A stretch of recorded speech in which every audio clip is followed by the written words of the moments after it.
Assalamualaikum warahmatullahi wabarakatuh. Kembali lagi di channel Berita Mistis. Untuk kisah kali ini ada sebuah cerita dari tulisannya Dayura Dali Dayulia. Sebuah kisah yang berjudul Celaka Benang Merah Ciremai. Dan sebelum kita lanjut ke ceritanya, tekan dulu tombol like video ini dan jangan lupa tekan juga tombol subscribe channel ini. Nyalakan juga lonceng notifikasinya agar tidak ketinggalan cerita-cerita lainnya dari channel ini. Dan buat teman-teman yang pengen membaca langsung ceritanya, nanti silahkan saja kunjungi linknya yang nanti akan saya sertakan di kolom deskripsi. Dan seperti apa untuk kisah kali ini? Langsung saja kita masuk ke ceritanya.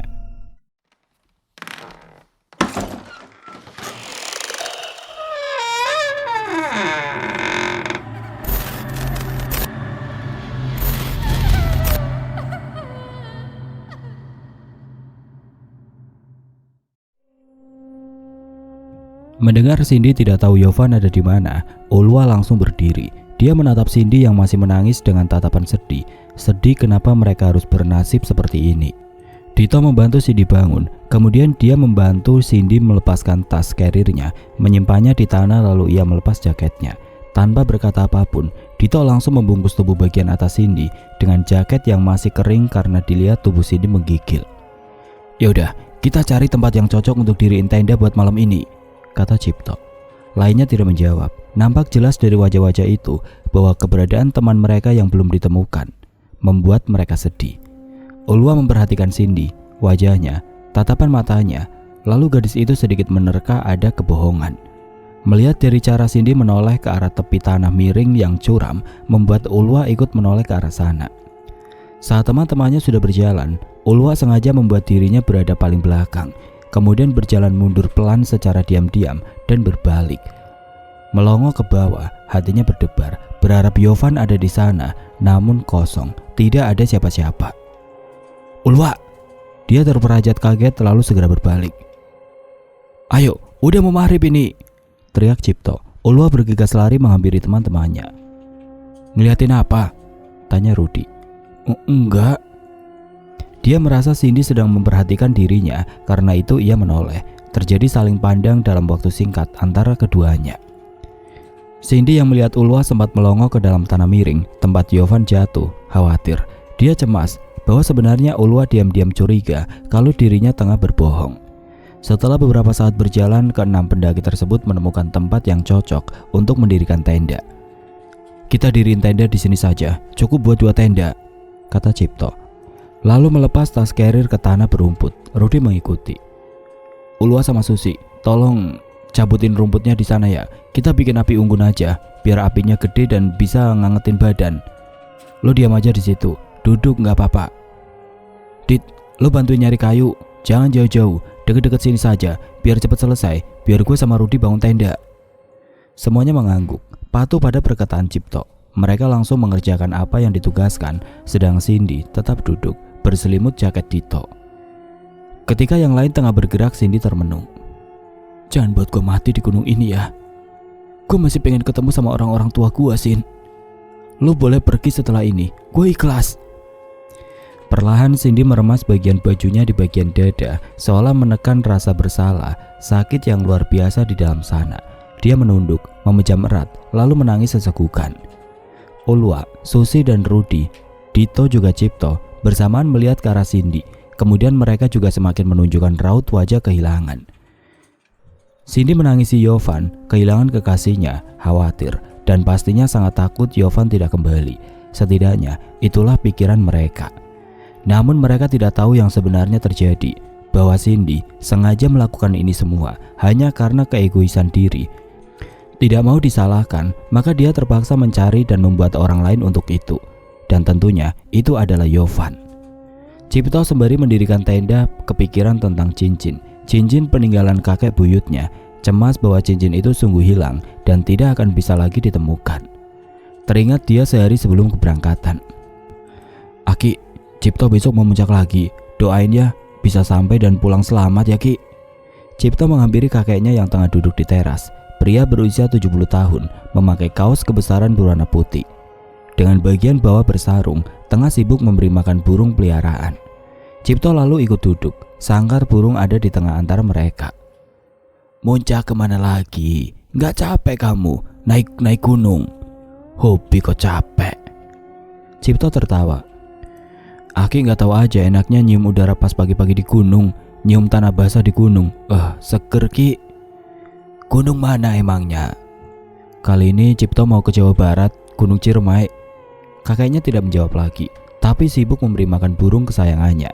Setelah diam beberapa saat dia berkata, "Kalau bisa jangan naik dulu." Raut wajah Cipto bingung. "Kenapa Ki? Lagian Cipto kesana gak sendirian, atau gak berdua sama Anwar doang, kita rame-rame kok." "Kalau bisa jangan ke Ciremai, coba ke gunung lain." "Ya kita udah sepakat Ki, mau kesana." Kakeknya kemudian bangun dan meninggalkan Cipto bersama burung di dalam sangkar di teras rumah. Tidak lama kakeknya kembali sembari membawa sesuatu. "Ini, bawa cincin peninggalan kakek buyutmu." Cipto menerima, tapi masih tidak mengerti. "Ini cincin buat apa dibawa Ki?" "Bawa saja buat jaga-jaga." Cipto tidak bertanya lebih lanjut lagi, dia mengangguk. "Ingat, jangan sampai hilang. Itu cincin udah bertahun-tahun ada dan benar-benar peninggalan Bapak Aki. Kalau sampai hilang, kudu cari sampai ketemu." "Gak akan Cipto hilangin Ki, tenang aja. Udah ya, Cipto mau kemas-kemas dulu. Besok pagi mau berangkat ke tempat janjian." Kakeknya mengangguk. Setelah Cipto masuk, pria tua itu terdiam. Dia tidak fokus memberikan pakan pada burungnya dan justru melamun. Raut wajahnya jelas keberatan mendengar cucunya akan pergi, tetapi Cipto tidak bisa ditahan. Cipto meringis sebal. Bisa-bisanya hilang itu cincin. Gue harus ngomong apa nanti ke Aki? Kalau pulang, habis gue ini pasti diomelin. Karena logistik yang dibawa Susi dan Ulwa hanya sisa tepung, terigu, dan minyak, mereka terpaksa menggoreng itu untuk makan malam. Tidak mereka goreng semua, sengaja disisakan. Malam itu mereka makan gorengan terigu dengan bumbu penyedap rasa saja. Saat malam, Ulwa dan Susi yang tidur satu tenda bersama Cindy pun sudah lelap, tapi tidak dengan gadis itu. Ia duduk, membuka ponsel yang baterainya tinggal setengah, lalu membuka aplikasi hijau. Melihat ada beberapa nama di daftar chatnya. Chat paling atas adalah seseorang yang membuat Cindy terpaksa melakukan ini semua, kontak bernama Ardi. Lalu di bawah nama itu barulah nama Yovan. Di bawah nama Yovan ada satu nama lagi yang semua orang tidak mengira bahwa mereka berdua cukup akrab, yaitu Dito. Jarinya mengetuk layar pada nama Ardi. Muncul serentetan isi chat, panggilan suara tidak terjawab, juga voice note. "Lo yakin bakal ngelakuin itu?" Kontak bernama Ardi bertanya. Cindy membalas, "Yakin, kalau nggak kayak gini, kita nggak akan bisa sama-sama. Apa nggak ada cara lain aja? Kita lihat aja nanti." Di bawah balasan Cindy, ada pesan suara yang sudah dibuka. Lantas Cindy membukanya lagi, mengecilkan suaranya, kemudian menempelkan lubang speaker ke telinganya. "Gue minta maaf Sin, udah buat lo sampai kayak gini. Tapi gue bakal pastiin, gue akan tanggung jawab. Gue cinta sama lo." Cindy mengembuskan nafas berat, lalu beralih membuka isi chat dengan Dito. Dalam chat itu Cindy berulang kali mengirimkan chat emotikon menangis pada Dito. Kemudian Dito membalas dengan kata-kata menenangkan. Ada kalimat-kalimat saling bercanda, kemudian saling tanggapi pesan tertawa. Dan di bagian chat bawah, Cindy mengirim pesan pada Dito. "Kalau nanti udah sampai puncak, aku mau ngomongin sesuatu sama Mas Dito." "Ngomong apa?" "Alasan aku ngejauh dari Yovan." "Kalian berantem terus sih, gue tahu dari Yovan." Lalu di belakang itu ada emotikon yang tertawa terpaksa. "Iya." Cindy mengingat lagi saat di puncak, saat Yovan sedang membantu teman-teman yang lain mengambil foto. Yovan terlalu fokus, sampai Cindy dan Dito yang berdiri bersampingan mengobrol saja tidak diketahui oleh mereka. "Lo mau ngomong soal apa?" tanya Dito, suaranya pelan dan tertahan. Cindy mengembuskan nafas, lalu menjawab dengan murung. "Mas tahu nggak, sebenarnya aku sekarang lagi badan 2.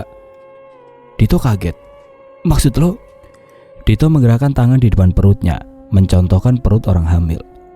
Kemudian dengan mata berkaca-kaca Cindy mengangguk. "Tapi Yovan gak mau tanggung jawab.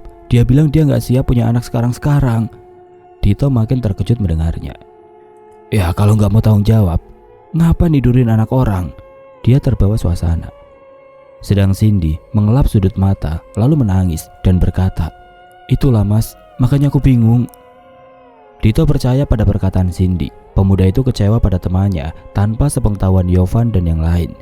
Dito mengelus punggung Cindy. Sebagai ungkapan ia bersimpati dan menyuruh Cindy sabar.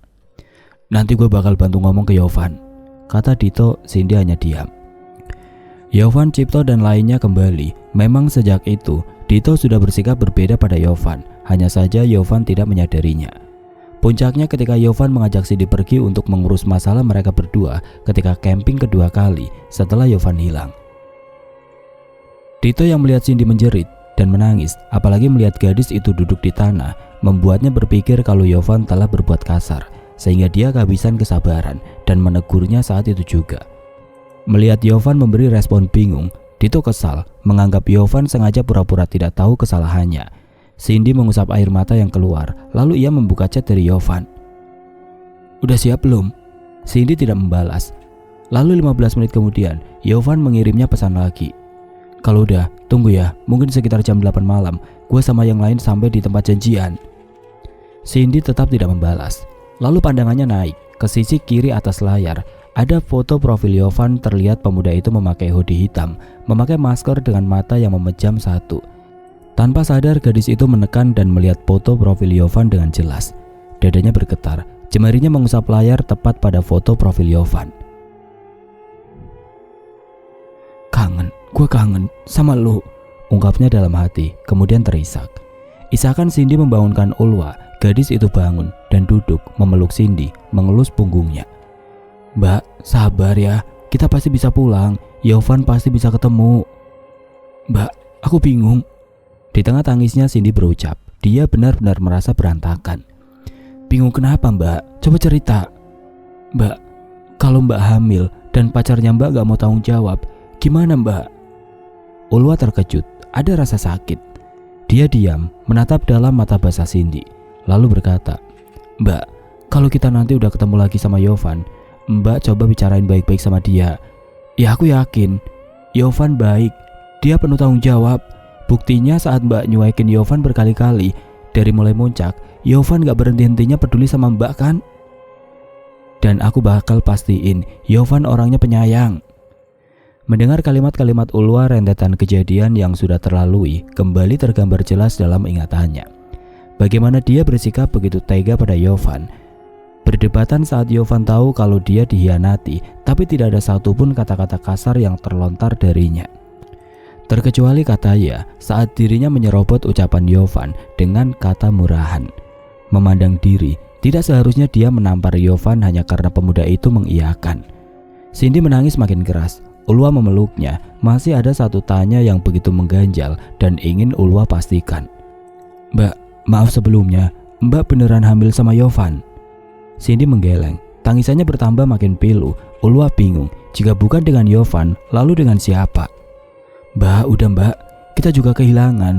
Kita berdoa ya, semoga kita bisa ketemu lagi sama Yovan, Anwar, Ella sama Bagas. Riuh itu membuat Susi pun terbangun. Tiba-tiba saja Cindy bergerak keluar dari tenda. Ulwa kaget, kemudian ikut keluar. Mbak Cindy, mau kemana? Ya Allah mbak. Ulwa berteriak panik. Cindy menangis sembari terus berlari tanpa alas kaki. Yovan, maafin gua. Dia berlari ke arah tempat di mana sosok tulus itu terjatuh. Cipto, Rudy, dan Dito ikut keluar tenda karena mendengar teriakan Ulwa saat memanggil Cindy yang berlari pergi. Lu teriak kenapa? Ada apa? Cipto bertanya khawatir. Itu toh Mbak Cindy, dia tiba-tiba aja keluar terus lari ke sana. Gadis itu menunjuk arah. Nggak tahu mau kemana. Mereka semua gegas berlari bersamaan ke arah perginya Cindy, meninggalkan segalanya dalam tenda terkecuali senter, headlamp, dan ponsel. Sementara itu dalam gelap, Cindy yang melangkah tanpa alas kaki berteriak-teriak memanggil Yovan di sisi tanah miring setinggi 12 meter itu. Yovan, jawab gue kalau lu denger suara gue, Van. Namun sayang, sosok yang ia cari ketika menyadari bahwa dia bukanlah orang yang seharusnya disalahkan, tidak terdengar suara sautan. Cindy memukul-mukul tanah, lalu membiarkan senternya tergeletak begitu saja, menyorot ke satu arah yang tidak jelas. Tiba-tiba terdengar suara geraman. Cindy yang terdengar menangis sontak langsung berhenti. Dia menoleh dan mencari-cari suara geraman itu. Gadis itu terbangun, lalu menyenter ke penjuru tempat. Sampai tangannya berhenti tepat di tengah semak-semak. Sosok yang entah disebut apa. Tubuhnya manusia, Dia memakai baju putih yang lusuh dan sudah berubah menjadi kecoklatan, berkepala kambing jantan. Cindy memakai kaget, matanya berkaca-kaca. Satu tangan terus fokus menyenter pada sosok itu, satu lagi membekap mulut sendiri. Gadis yang ketakutan tersebut berjalan mundur, kala sosok manusia kambing perlahan-lahan berjalan menghampirinya. Kepala yang sangat mirip kambing itu menjulurkan lidah, matanya teleng dan menggeram. Cindy berbalik dan bersiap lari. Akan tetapi belum sempat ia melangkah untuk lari dan baru saja berbalik, dia menubruk sosok kain hitam yang tinggi. Gadis itu terdiam di tempat. Tangan yang memegang senter sudah tergeletak tidak karuan, lalu secara perlahan Cindy menengadah. Jelas wajah berdaging merah busuk dengan satu mata besar menonjol di antaranya, membuat jantung seperti berhenti berdetak. Wajah Cindy pucat, lalu dia ambruk tidak sadarkan diri karena ketakutan di luar batas. Cipto mengambil senter di tanah yang masih menyala, kemudian wajahnya bingung dan melihat ke sekitar. "Itu pasti senter yang dibawa Cindy, Tok," kata Dito. Mereka tidak menemukan Cindy, hanya menemukan senter yang sempat dibawanya saja. Anwar, Ella, dan Bagas berjalan turun dan terus turun. Meski mereka tidak tahu sedang ada di mana, tetapi Anwar mengomando untuk tetap turun. "Mas Anwar, ini kita beneran bakal selamat kan kalau kita turun terus kayak gini?" Ella yang berjalan di bagian tengah belakang Anwar tampak tidak yakin. "Udah, lo yakin sama gua, kita pasti bakal ketemu sama yang lainnya," jawab Anwar. Tidak ada keraguan saat mengatakannya. "Tapi kita udah seharian ini pisah sama mereka, udah 2 malam juga. Kalau sampai nanti pagi kita masih gak ketemu, masuknya udah 2 hari, jelas Ella. "Tenang saja. Lu sih yakin ini, War?" Bagas yang sejak tadi diam meski Ella sudah protes berulang kali ini ikut mempertanyakan. "Yakinlah. Kok bisa?" "Ada yang ngasih tahu gua. Udah, ikutin gua aja, lu berdua." Sekitar 10 menit Anwar berhenti berjalan. Ella dan Bagas ikut berhenti. "Kenapa berhenti, Mas?" Bagas tersenyum, tidak henti-hentinya mengucapkan alhamdulillah. "Tuh, lu berdua lihat." Ella dan Bagas melihat ke bawah. Tidak jauh dari tempat mereka ada 2 tenda. "Itu tenda siapa?" "Tenda pendaki lain bukan sih?" Ella menyipitkan mata. "Ayo kita turun. Kata gue juga apa, kita pasti bakal ketemu sama yang lain." Mereka bertiga turun, menghampiri 2 tenda itu. Lalu setelah mereka sampai, War, lu?" Cipto terkejut melihat Anwar, Bagas, dan Ella yang tiba-tiba muncul dari arah atas. Sontak mereka semua tersenyum bahagia. "Ya Allah, kalian kemana saja?" Ulwa dan Susi memeluk Ella yang menangis, bersyukur karena bisa bersama lagi. Mereka semua membuat api unggun kembali, membuat teh dan kopi karena logistik yang sebagian lagi memang ada pada Bagas. Di sana Cipto menceritakan bahwa mereka baru saja mengejar Cindy yang tiba-tiba berlari keluar tenda. Lalu setelah dicari hanya menemukan senternya saja, sedang Cindy entah kemana.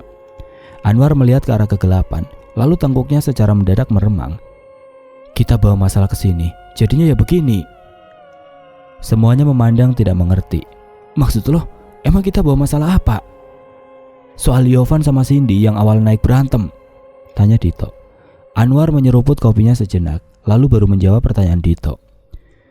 "Bukan cuma Yovan sama Cindy, tapi emang sebagian dari kita kesini gak murni mau muncak, gak murni mau menikmati alam, ada niatan lain."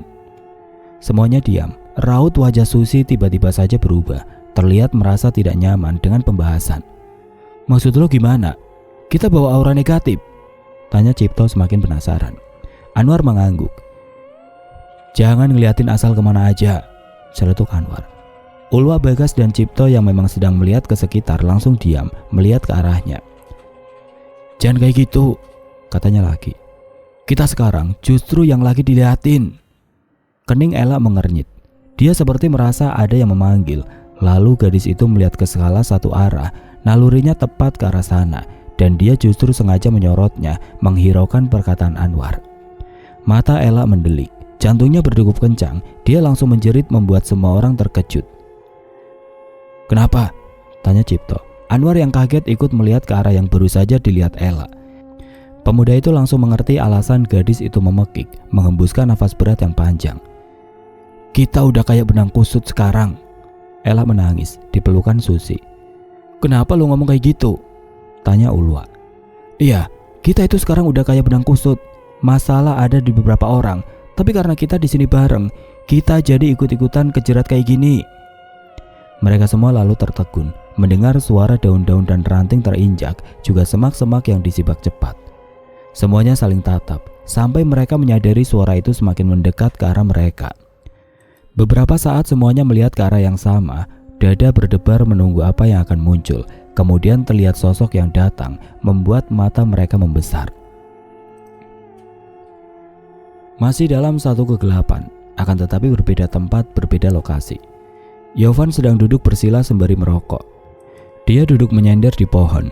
Darah dari atas alisnya dibiarkan. Dia menghisap dalam-dalam gabus rokok sampai matanya memejam, saking menikmatinya, lalu menghembuskannya. Ia biarkan dirinya kegelapan. Dia mencoba untuk tetap tenang dan bersikap seolah tidak terjadi apa-apa. Pemuda itu baru saja bangun dari pingsan setelah berjam-jam tidak sadarkan diri. Dia akhirnya memakan satu batang coklat yang ada di dalam tas, lalu meminum air dari botol yang dibawa. Tidak lama kemudian dia mendengar suara langkah kaki mendekati. Yovan yang bersiap akan menghisap rokoknya lagi mengurungkan niatnya. Dia segera memakai headlamp yang terkalung di leher dan menyalakannya. Perlahan dia bangun dan melihat ada kaki yang berjalan ke arahnya. Setiap kali kaki itu melangkah, telapak kakinya menyala api. Lalu ketika kaki itu menapak tanah, api akan padam. Namun ketika kaki itu melangkah lagi, terlihat api menyala kembali. Hanya ada sepatu badan saja, pinggang sampai kaki. Yovan berjalan mundur. Sosok itu adalah sosok hantu setengah badan yang sebelumnya meneror Yovan dan teman-temannya saat turun. Cepat, pemuda itu kembali memanjat tanah miring yang sebelumnya Yovan naiki bersama Cindy sebelum dia jatuh dan tidak sadarkan diri. Tangannya perlahan meraih tumbuh-tumbuhan lagi. Dia terus berusaha sampai akhirnya pemuda itu berhasil naik dan berlari. Di kejauhan sana dia melihat cahaya orange dari api unggun. Dia gegas berlari menghampiri ke arah cahaya oranye itu. Ketika langkahnya makin dekat, Yovan merasa lega karena melihat teman-temannya berkumpul. Dia mempercepat langkah hingga akhirnya sampai. Semua pasang mata menatap ke arahnya dengan terkejut. Yovan berhenti sambil berposisi seperti ruku karena nafasnya tidak beraturan dan lelah. Kemudian terdengar seruan kompak dari mereka semua. "Yovan!" Akhirnya, wajah-wajah yang kurindukan akhirnya bisa kulihat kembali. Aku tersenyum. Tidak peduli lagi kaki yang pegal dan pelipis yang perih, aku berjalan menghampiri mereka. Cipto memelukku erat. "Kemana aja lo bro?" Disertai suara syukur yang tidak henti-hentinya dari yang lain. Sampai aku sadar bahwa setelah Cipto, salah satu di antara teman yang lain berjalan cepat ke arahku, memelukku tidak kalah erat. Tidak peduli aku basah dan bercampur keringat. Kedua tangan melingkar di tubuh, seolah meluapkan kerinduan yang sejak lama tertahan. Aku membalas pelukannya sejenak, lalu kupaksa perlahan untuk lepas. "Oh, gua bau balsam ul, jangan meluk kencang-kencang." Mata itu banjir, pipi itu basah. "Gua gak peduli." Dia mengusap matanya. Aku tertawa. "Lu gak tahu apa? Kita semua khawatir dan kehilangan lu. Tapi sekarang gue udah ada di sini ul." Kemudian Ulwa duduk. Aku pun duduk terpisah tidak tepat di sisinya. Dito memberikanku cup berisi air teh tanpa kata, akan tetapi bisa aku lihat ada gurat senyum lega di bibirnya. "Ini punya siapa?" Tanyaku tidak langsung menerima. "Punya gua, minum aja, belum gua minum," kata Dito. Setelah air teh itu menempel ke bibir, lalu perlahan masuk ke tenggorokan, aku seakan sudah lama sekali tidak merasakan sensasi ini. Hangat, manis dan cukup menenangkan. Aku membuka bajuku yang basah, baju Anwar tepatnya yang dia pinjamkan padaku sebelumnya. Membiarkan bagian atas tubuh tidak berkain, lalu terselip rokok di antara jari tangan kiri. Meski udara saat itu bila tidak memakai baju tebal atau lengan panjang, pasti sudah akan menggigil. Akan tetapi, api unggun membantu menghangatkan tubuh. Bercerita, bagaimana kita bisa terpisah dan bagaimana bisa saling bertemu. "Gua ketemu Susi, Rudi sama lo waktu itu di tempat yang banyak batunya kan ya?" tanya Ulwa pada Dito. Kemudian Dito mengiyakan. Lalu disambung cerita yang lainnya. Aku pun baru tahu bahwa Anwar, Ella dan Bagas baru juga bertemu dan berkumpul di sini sebelum aku. Setelah itu baru kusadari ada satu sosok yang tidak ada di sini bersama kami. "Cindy di mana?" Mereka semua yang awalnya cukup tenang mendadak berubah suram. "Tadi Mbak Cindy keluar tenda terus lari gak tahu kemana." Ulwa menceritakan. "Kemana?" Nggak tahu Van, kita cuma nemuin senter yang sempat dia bawa tadi. Aku terdiam, kami semua pun diam. Aku menghisap rokok dalam, lalu kutangkap pandangan Ulwa yang seperti menyimpan tanya. Walau sudah kuputuskan untuk kedepannya akan seperti apa, tapi terlepas apa yang sudah Cindy lakukan, aku dan dia masih terjalin hubungan. Dia masih jadi tanggung jawabku di sini. Dalam kesunyian yang mendadak ini, kami semua terkejut ketika tiba-tiba mendengar suara kerincing lonceng. Aku, Bagas, dan Cipto yang tidak asing dengan suara itu saling pandang, hingga akhirnya Cipto berseru, "Masuk tenda, cepat!" Cipto berdiri memerintahkan kami semua untuk masuk ke dalam tenda. Aku tahu mengapa, tapi tidak dengan yang lainnya. Aku, Bagas, dan Cipto mendorong mereka untuk masuk. "Masuk, masuk!" Wajah mereka bingung, namun bukan saatnya untuk menjelaskan. Kerincingan lonceng semakin terdengar mendekat. Tidak jelas arahnya dari mana, yang jelas suara itu dari pelan semakin keras, nyaring bahkan jelas. Ulwa masih duduk di tempatnya, mungkin masih bingung. Segera ku tarik paksa tangannya, lalu segera mendorongnya masuk bersama aku. 2 tenda hanya bisa dipakai untuk tidur 3 orang saja, tetapi jika hanya untuk duduk 5 orang pun masuk. Aku 1 tenda bersama Ulwa, Dito, Bagas, dan Ella. Begitu ku tutup rapat tenda, Ella bertanya, "Ada apa sih Mas? Kok tiba-tiba kita masuk buru-buru?" Aku segera menutup mulutnya, lalu jari telunjuk menempel di depan bibir. Ella sama seperti Ulwa, Susi, dan Cindy yang memanggil orang lain dengan sebutan Mas atau Mbak pada orang yang belum lama dikenal supaya terkesan lebih sopan. Begitu dia diam, baru kelepaskan bekapan tanganku. Kerincing berbunyi. Aku segera menoleh tepat ke arah resleting tenda yang sudah kututup rapat. Takut tiba-tiba saja itu terbuka sendiri. Melihat mereka diam dengan pandangan yang fokus ke depan, aku yakin mereka semua telah melihat bayangan keranda yang melayang-layang seperti dibawa oleh sejumlah orang mabok. Terlihat jelas ketika api unggun berkobar dan kami bisa melihat bayangan hitam dari benda itu melalui kain tenda.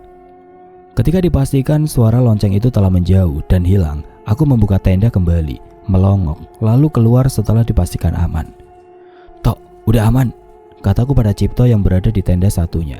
Mataku melihat ke arah yang kupercaya, tadi keranda itu menuju ke sana dalam gelap. Karena tidak menyaut, aku menoleh ke arah tenda mereka dan kulihat tenda itu sudah terbuka lebar, kosong.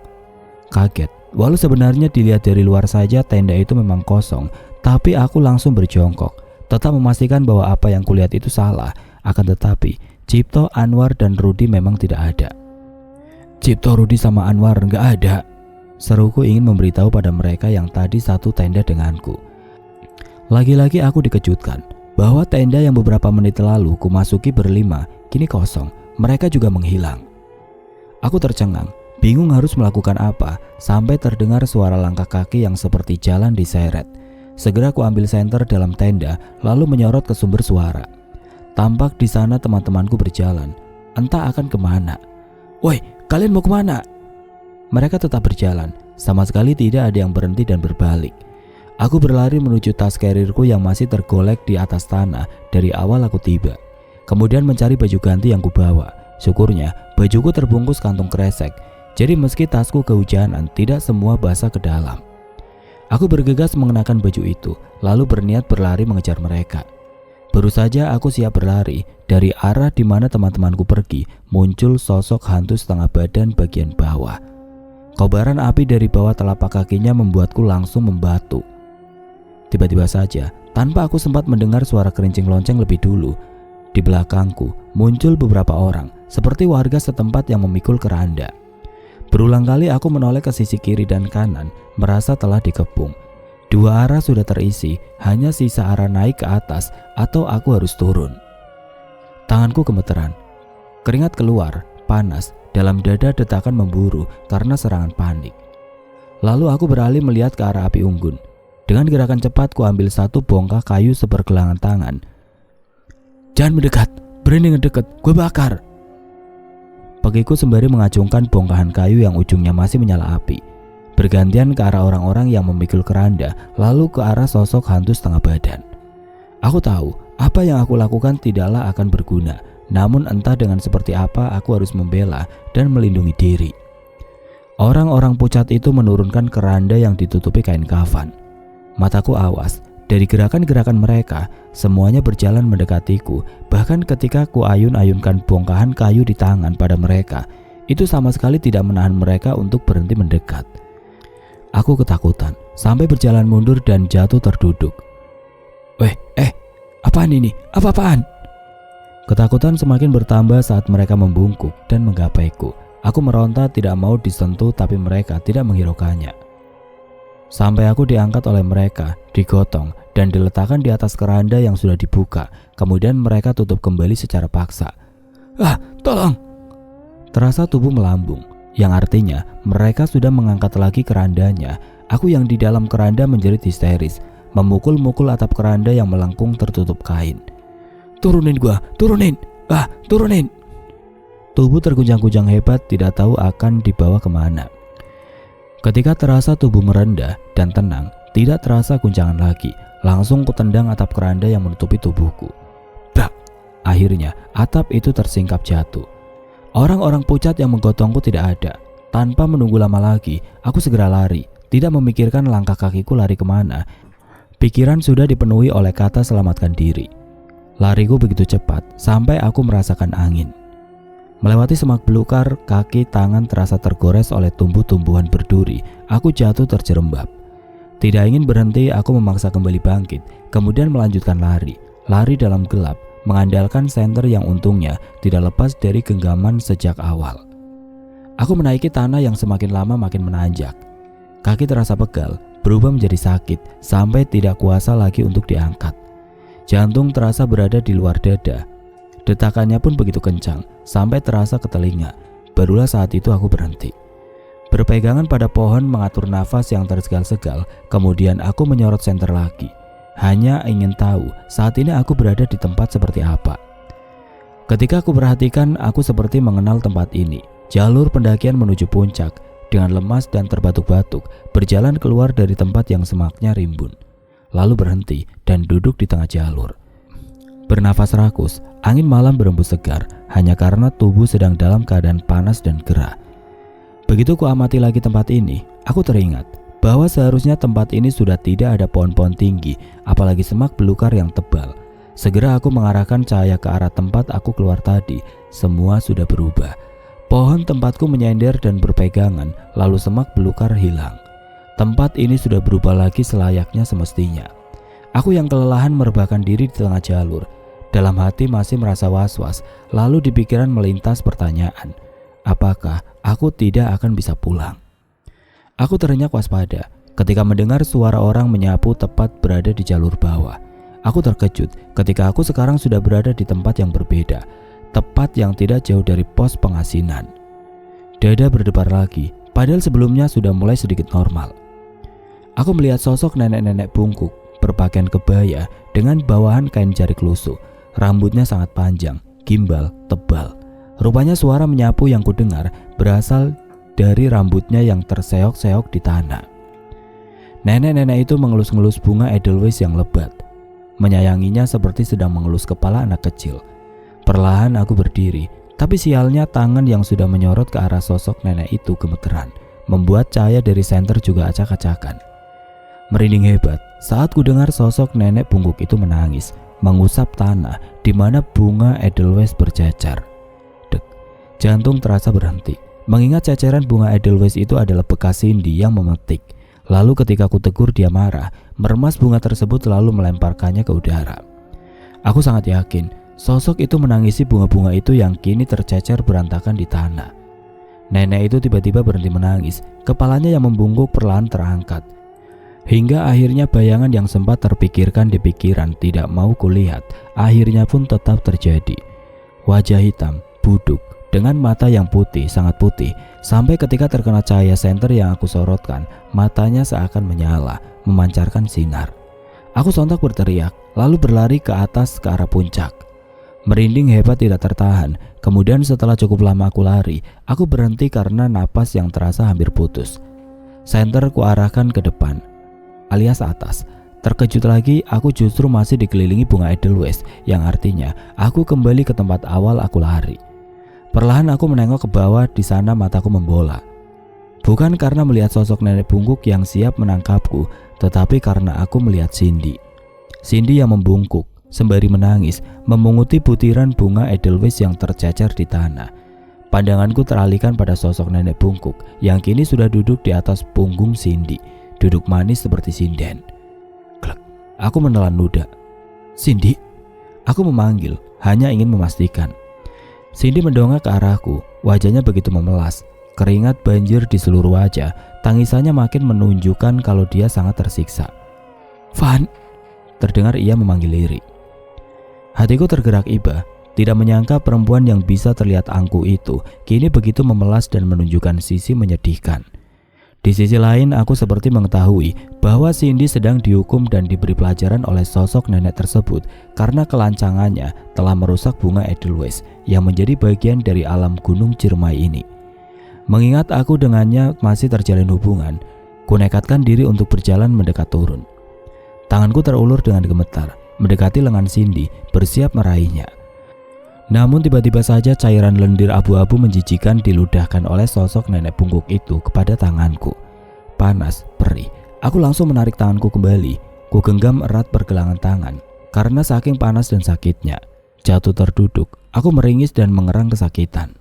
Jangan ikut campur, sosok nenek itu bersuara serak. Aku mendelik ketika kobaran api tiba-tiba jatuh ke arah Cindy dan nenek itu. Kobaran api sebesar piring yang entah dari arah mana pastinya, tapi aku sempat melihatnya jatuh seperti meteor kecil. Aku tercengang melihat sosok lain lagi. Haru seperti apa aku menyebutnya, tubuh manusia memakai baju putih yang sudah kotor terkena tanah, akan tetapi kepalanya kambing jantan dewasa. Serangan yang kupikir dari sosok itu menyisakan kobaran api kecil di tanah. Setelah kuperhatikan, kobaran itu sama sekali tidak membakar tanah, hanya terlihat seolah dari tanah itulah api itu muncul. Aku bergegas akan menolong Cindy yang terkapar merintih. Jangan! Tetapi tidak jadi saat tiba-tiba terdengar suara teriakan yang melengking dari arah atas. Mataku melebar, kaget luar biasa melihat Ulwa muncul dengan nafas terengah-engah, juga hidung dan pelipisnya yang berdarah. Ketika tiba-tiba saja terdengar suara gemercing lonceng dan semua orang tengah terdiam, Ulwa berjingkat kaget melihat Cipto yang secara cepat berdiri lalu berteriak meminta semuanya untuk segera masuk ke tenda. Dia bingung, tapi matanya lebih terpaku melihat benda seperti persegi panjang tengah digotong oleh beberapa orang dari arah kegelapan. Ulwa tetap diam dan terpaku pada apa yang tengah dilihatnya, karena ia juga salah satu orang yang belum tahu tanda dari suara kerincing lonceng yang tiba-tiba terdengar itu. Yovan mengira Ulwa sangat terkejut dan bingung, seperti waktu pertama kali mereka melihat pocong hitam setinggi 2 meter di pos Sangga Buana. Jadi Yovan berinisiatif menarik cepat tangan Ulwa, mendorongnya masuk ke tenda bersama dirinya. Ulwa berniat mengatakan bahwa ia melihat sesuatu dalam kegelapan sana. Tetapi melihat Yovan yang mendadak membekap mulut Ella yang bertanya tentang suara lonceng, membuatnya paham dan mengurungkan niatnya untuk bertanya. Ulwa sangat terkejut, tubuhnya mendadak mati rasa, merinding luar biasa lantaran melihat bayangan keranda mengapung, disertai lonceng yang bergemerincing dari bayangan kobaran api unggun yang menyala. Melalui bayangan kain tenda mereka, di sana Ulwa mengerti kenapa Cipto dan Yovan mendesak mereka untuk cepat masuk tenda secara tiba-tiba. Setelah suara lonceng dan keranda itu sudah menjauh dan hilang, Yovan keluar untuk memeriksa. Sebenarnya saat itu Ulwa pun ikut menyusul keluar juga. Dia berniat akan mengatakan kalau ia melihat bayangan serombongan orang menggotong benda panjang di kegelapan sebelum masuk tenda. Namun lagi-lagi itu tertahan karena Ulwa melihat sosok panjang berdiri seperti guling yang tinggi di samping salah satu pohon, sangat dekat dari tenda mereka. Dia mendelik dan refleks berjalan menjauh dari tenda dengan mundur lalu lari. Anehnya di sana, Yovan tidak mendengar suara langkah lari dari Ulwa. Yovan terlalu fokus mencari teman-temannya yang sudah hilang di tenda yang satunya. Tepat ketika Yovan membungkuk, lalu berjongkok, menilik ke dalam tenda di mana teman-teman yang tidak satu tenda dengannya telah hilang. Ulwa yang menangis sambil membekap mulut sendiri, bersembunyi di sisi pohon melihat jelas bagaimana Dito, Cipto dan Ella keluar dari tenda secara berurutan, menghampiri sosok pocong hitam itu. Anehnya, langkah mereka sangat kaku layaknya telah terhipnotis. Di saat itulah Yovan melihat semua temannya tengah berjalan pergi bersamaan. Karena terlalu panik, dia sampai tidak menyadari kalau di rombongan temannya yang berjalan itu sama sekali tidak ada Ulwa. Ulwa masih bertahan dalam persembunyian. Dia pun ikut merinding ketika Yovan dikepung oleh beberapa orang berwajah pucat yang menggotong keranda dan hantu setengah badan. Menyaksikan bagaimana Yovan membela diri dengan sebongkah kayu yang diambilnya dari api unggun, juga ketika Yovan digotong paksa dan diletakkan di atas keranda lalu digotong kembali dan dibawa pergi, gadis itu mendengar jelas teriakan Yovan yang memberontak, meminta tolong. Melihat Yovan dibawa pergi, Ulwa nekat mengikuti. Dia merasakan bagaimana rasa dingin yang sangat berbeda saat ikut menembus kabut putih tebal seperti asap kebakaran.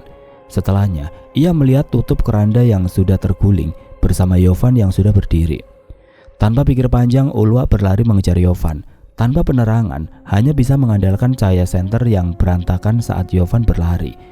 Di mana cahaya itu terlihat, artinya di sana Yovan berada.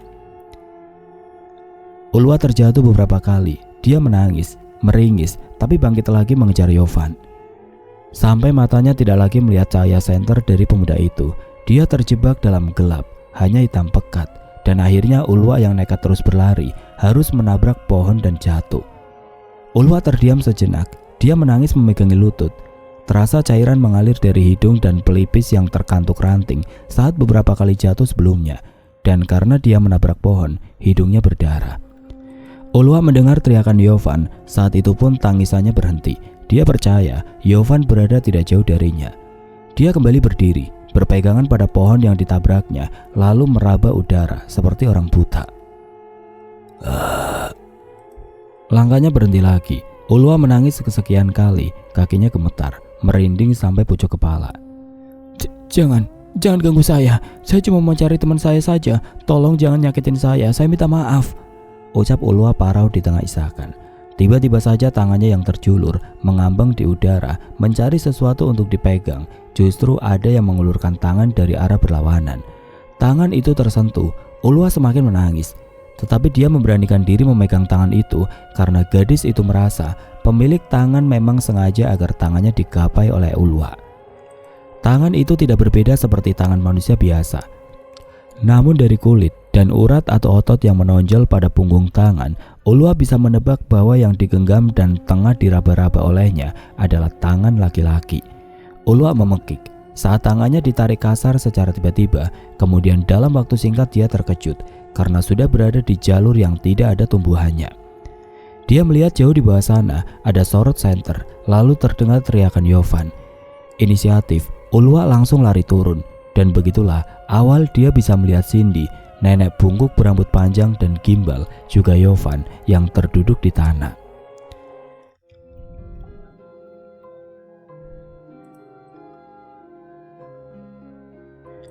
Oke teman-teman, sampai di sini dulu ceritanya. Nantikan kelanjutan kisah ini di video berikutnya.